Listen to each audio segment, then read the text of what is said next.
안녕하세요. 해외 동포 애국 방송 백수이창 이백수입니다. 오늘의 백수창은 이렇게 화창한 가을 날씨에 단풍을 바라보면서 야외에서 아주 귀한 불을 메시고 백수의 창을 열겠습니다.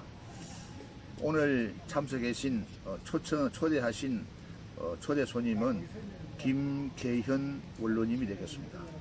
원로님께서는 일찍이 해병대 병을 복무하시고 다시 미국에 가서 미 육군에 오랫동안 근무하시는 분입니다. 안녕하세요. 예, 반갑습니다. 예. 오늘 이렇게 쌀쌀한 가을 날씨에 이렇게 백수의 창에 출연해 주셔서 고맙습니다. 예, 감사합니다. 예. 개인적으로는 저 해병대 선배님 되십니다. 듣기로는 우리 대한민국 해병대 병으로 수료하시고 미국 가서 또 다시 미 육군에 들어가신 특이한 경우인데 언제 미국을 가셨고 다시 미군에 들어간 경위를 간단히 설명 좀 해주시죠. 네. 제가 해병대 146기로 1966년도에 제대를 하고 한국에서 이제 직장생활을 하다가 저희 가족이 미국 뉴욕에 살고 있는 관계로 미국을 이제 이민을 가게 됐습니다. 그때가 1978년에 이제 미국으로 가고, 미국 가서 거진 한 1년 지나면서 제가 미국 군대를 가게 된 동기는 대부분 처음 이제 미국을 가면 언어에 불편한 것도 있고 여러 가지 이제 불편한 점이 많은데, 마침 제가 사는 옆에 리크루더라고 미군 모병관을 하시는 분의 부인이 한국 분이었어요. 아, 예. 예. 그래서 그분이 이제 미국 관계 얘기를 하고 미국 설명도 하고, 그래서 제가 이제 그런 것보다도 빨리 이제 한국에 나가고 싶어서 미국 군대 오면 훈련 받고 가고 싶은 데로 보내준다. 그래서 이제 한국 갈 생각도 하고, 그래서 제가 이제 시험을 봐서 다행히 이제 합격을 돼서 예.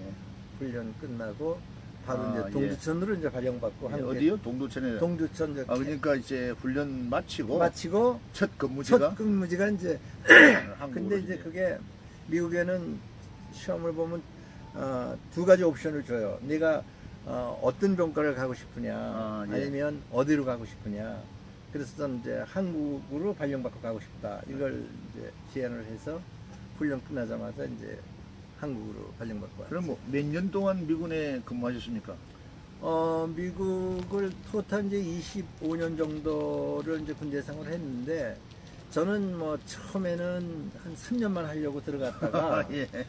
한국 발령받고 한국에서 근무를 해보니까 그때는 이제 한국도 참 어려운 시절이었고, 또 미국 생활에서는 한국 사람들이 보통 미국 갈 때는 청혼의 꿈을 꾸고 큰 사업도 해서 돈 버는 사람들도 많고 그런 생각을 했었는데, 우선 저는 이제 미국에 와서 한 3년 동안 영어 공부 좀 하고 그 다음에 이제 나가서 사업도 해야 되겠다는 생각을 했는데, 한국에 와서 근무를 하다 보니까 여러 가지로 좀 편안하고, 예, 너무 좋고. 그렇죠. 예, 한국에서 생활이 괜찮고, 또 이제 그보다도 한국에서는 이제 제가 매년 팀스피릿 훈련을 했어요. 아, 예. 팀스피릿 훈련. 예. 예. 그래서 지금 생각해 보면 미국 월급은 미국에서 받으면서 실제로 일을 하는 것은 대한민국을 위해서 이제 제가 일하는 결과가 됐죠. 매번 팀스피릿 훈련을 나갔으니까.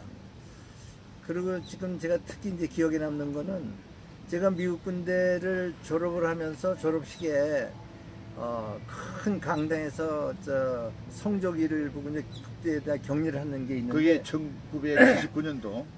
그게 이제 예. 그렇죠. 예, 예, 1979년도에. 예. 그런데 제 그 성조기가 막 흔들리면서 다 이제 졸업생들이 이제 거수경례를 하고 있는데, 저는 그 성조기를 보면서 대한민국 깃발로 보이더라고요. 그게 막 흔들리는 게 대한민국 하면서 한국에 있는 친구들 생각도 하고, 이런 생각을 하면서, 야, 사실 이 교육이라는 게, 정신력이라는 게 참 대단하구나.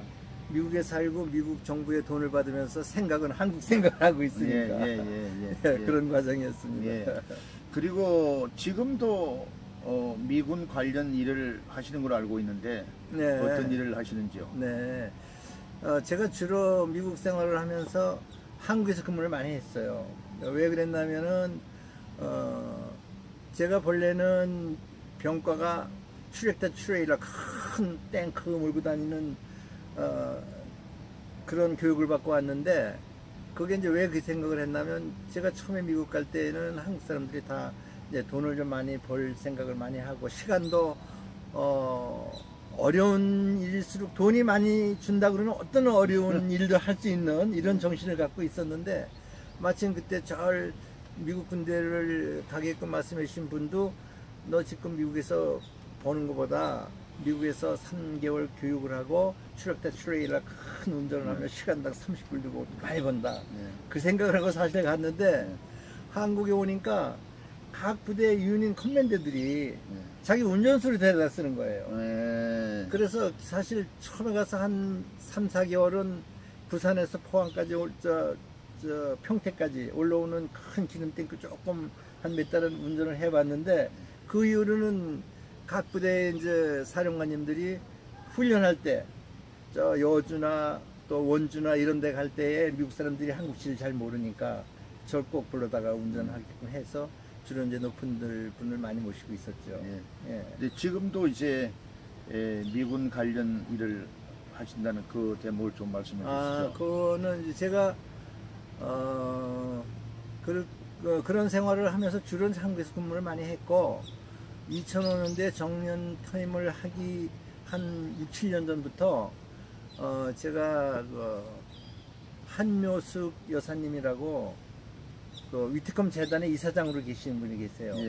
그분이 미국 그때 당시 메가더 장군하고 같이 6.25 때 참전하셨던 위트컴 제너럴 위트컴 장군이신데, 그분의 미망인이신데, 그분이 이제 장진호에서 미 해병대가 전몰을 하는 걸 보면서 전쟁이 끝나면 저 유해를 내가 미국으로 가져가야지 하는 생각으로 이분이 위트컴 재단을 설립하셨어요. 그래서 그런데 이제 그 위트컴 장군이 참 훌륭한 일도 많이 하셨지만, 지금 돌이켜보면 북한하고의 관계니까 미국 여자들도 많은데 한국 여자를 부인으로 택하는 것이, 그 깊은 마음이 북한을 자꾸 왔다 갔다 하면서 유해를 가져오려고 그러니까 한 여사님을 아마 택해서 사모님을 모셔서 그분이 이제 북한을 23번이나 보내셨어요. 북한을 갔다 오시고 가서 김일성한테 훈장도 받고 활동을 많이 했었어요. 네, 그 일을 하시면서 제가 현재 이제 군대에 있으면서 인연이 돼서 이제 그 일을 제가 같이 도와드리게 됐죠. 그러니까 6.25 때 전사했던 미 해병대 장진호에 있는 장진호에 있는 미 해군 유해 발굴 단원으로 지금 근무하시는 그 말씀이죠? 그 재단이죠. 그 재단에 위트컴 재단이죠. 그 재단의 이사직을 맡고 있습니다. 우리 김계연 초대 손님께서는 한국 생활도 많이 하셨고, 특히 미군의 입장으로서 한국에 근무하면서 우리나라의 그 분단된 현실, 또 휴전된 상태를 잘 보신 제1선에 있었던 미군인데, 지금 우리나라가 상당히 곤란하지 않습니까? 그래서 우리 대한민국 사람들이 미국은 우리의 영원한 한미 동맹국이다 라고 매주 집회를 하는데, 그 집회장에 한 번씩 나가보시고 그래 하시죠? 예, 저도 열심히 나가고 있습니다. 근데 과연 여러 우리 전략가들이라든가 미국 전문가들 이야기가 미국이 이러쿵 저러쿵 할 것이다 라고들 이야기를 많이 하는데, 실제 우리 김계연 초대 손님께서는 실제 몸으로 미국의 군인으로서 한국 안보에 일선에 근무했던 사람인데, 앞으로 과연 미국이 우리 대한민국을 어떻게 할 것 같은 개인적인 생각을 가지고 계십니까? 글쎄, 그런 문제는 이건 저 개인적인 생각이지만, 어차피 제가 우리나라를 이렇게 봐도 미국으로 인해서 우리나라가 이만큼 성장을 했고, 또 하나는 성장할 수 있는 계기가 미국이 한국에 주둔하면서 한국 정부에서는 사실은 제가 알기로는 1980년도인가까지는 무상으로 미군들이 와 있었던 걸로 알고 있어요. 그 이후에 정확한 건 모르지만 그 이후에 이제 소파 협정이 맺어져 가지고 한국이 이제 잘 싸니까 한국에서도 분담금을 좀 내라. 그래서 미군이 주둔하고 있는 그 경비에 그때 이제 협정에 의해서 이제 얼마 책정을 해가지고 한국에서 부담하는 거로 이렇게 이제 알고 있는데, 그래서 이런 거 저런 거 다 보면서 어차피 대한민국이 이렇게 잘 살게 된 동기는 미군이 주둔하고 미국이 이만큼 여러 가지로 도와줬기 때문에 잘 사는 걸로 알고 있고, 또 저는 뭐 아까 서두에도 말씀드렸지만 제가 미국에서 살면서 미국 정부의 돈을 받고 생활하지만 생각은 예? 제가 지금도 감명 깊은 게 뭐 제가 서두에도 말씀드렸지만 미국 성조기를 보면 이게 우리 대한민국 태극기를 생각하면서 항상 대한민국 생각을 하고 이렇게 생각을 하고 있는데, 지금은 참 걱정스러운 마음이 뭐 말할 수 없죠. 근데 이게 우리 세대 사람들은 다 그렇게 생각하고 있지만 현재 젊은 사람들 생각이 제 뭐 친구 아들이라든지 젊은 아들 얘기를 보면 우리 조카도 보면 아버지, 큰아버지, 문재인이가 뭐가 잘못했어요? 막 이러면서 덤벼드는 걸 보면서 야, 생각이 그렇게 변하니까 우리 힘으로 도저히 할 수도 없고 아주 안타까운 심정뿐입니다. 미국 트럼프 대통령은 지난 11일 초에 중간 선거도 마치고 또 트럼프 집권 이후에 미국 경기가 많이 지금 좋아졌다고 4% 이상 그 성장된 걸로 알고 있는데, 과연 미국이 우리 한반도의 북한 문제라든가 한반도에 대해서 어떤 물리적인 행사를 실시할 걸로 판단하십니까?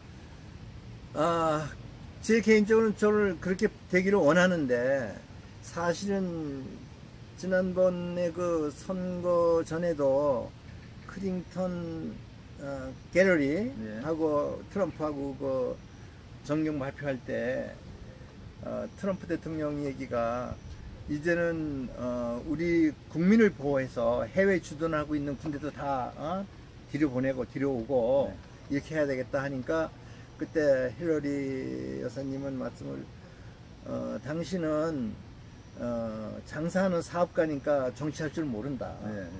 우리 미국은 우리 미국 국민만 잘 살게 하기 위해서 하는 것이 아니고 전 세계의 분쟁국이라든지 전 세계에 못 사는 나라도 우리가 택해야 되고 도와줘야 되고 이런 입장인데 어떻게 미국 군인들을 다 들여보내느냐, 그러면서 이제 반박하는 걸 제가 봤거든요.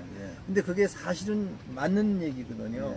미국은 세계의 경찰 국가로서 전 세계를 이제 커버하고 있는 나라인데, 지금 우리나라 같은 경우도 여태까지 평생 미국이 주둔해 있었기 때문에 지금 현재 세계 10개 경제 대국이 됐다고 저는 생각하고 있습니다. 어려운 질문인 줄 모르겠지만 최근에 9.19 남북 군사 협정 이후에 지금 휴전선에 있는 그 지역은 원래 그 미 8군 작전 지역이죠. 그 지역에 있는 여러 가지 군사 시설물을 철거하고 있는데, 거기에 대해서 미군의 입장으로서 과연 어떻게 생각하면 있을 수 있는 일입니까, 그게? 글쎄, 그 문제도 제가 이제 저기도 그 첫책선에서 저도 근무를 해봤습니다. 그런데 그 문제는 정말 상상할 수도 없는 일이 지금 벌어지고 있고, 정치권에서 하는 일이겠지만은 도저히 이해할 수 없는 일이죠. 그리고 이번에 새로 부임하신 사령관도 말씀하셨다시피 에이브럼 사령관도 절대로 미국의 승인 없이는 한국 정부에서 마음대로 할 수 없다 이렇게 발표를 하셨고, 또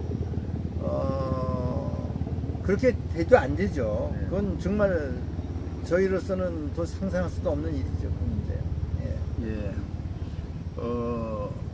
지금 그러니까 이제 미국 시민권자지 않습니까? 미국 시민권자인데 미국에 있는 애국자들은 조금 전에 우리 김계현 초대 손님께서 말씀하신 식으로 미국에 있는 동포들도 다들 애국자 아니겠습니까? 그렇죠. 우리나라 잘 되길 바라는데 앞으로 하여튼 그 한국에 계시는 동안에 태극기 집회해주시고, 또 특히 그 요즘 강화문에 나가면은 지난 7월달에 해병대 헬기가 추락됐습니다. 추락됐는데 그 빈소에 다녀보셨습니까? 저도 제가 뭘 간 느꼈습니까? 제가 참배했던 날이 바로 비가 많이 오는 날이었는데 그때 가면서 뭐 많은 분들이 참배했지만은 거기에 주관하시는 분들이 안타까워하시는 게 어떻게 해병대 고위장 높으신 분들 이런 분들 한 분도 발걸음을 안 하신다고 섭섭해 하시면서 안타까워하시는 걸 제가 들었습니다. 아, 예. 하여튼 그 원래 그 백수의 창은 인터뷰 시간이 이렇게 그 길지 않습니다. 그걸 했는데 오늘 모처럼 이 야외에 나와가지고 대한민국 해병대도 귀신 잡는 해병대 출신이었고 또 미국에 가서 미 군인으로서 25년 동안 한국 전선을 지켰던 원로 되시는 김계연 초대 손님을 맺었습니다.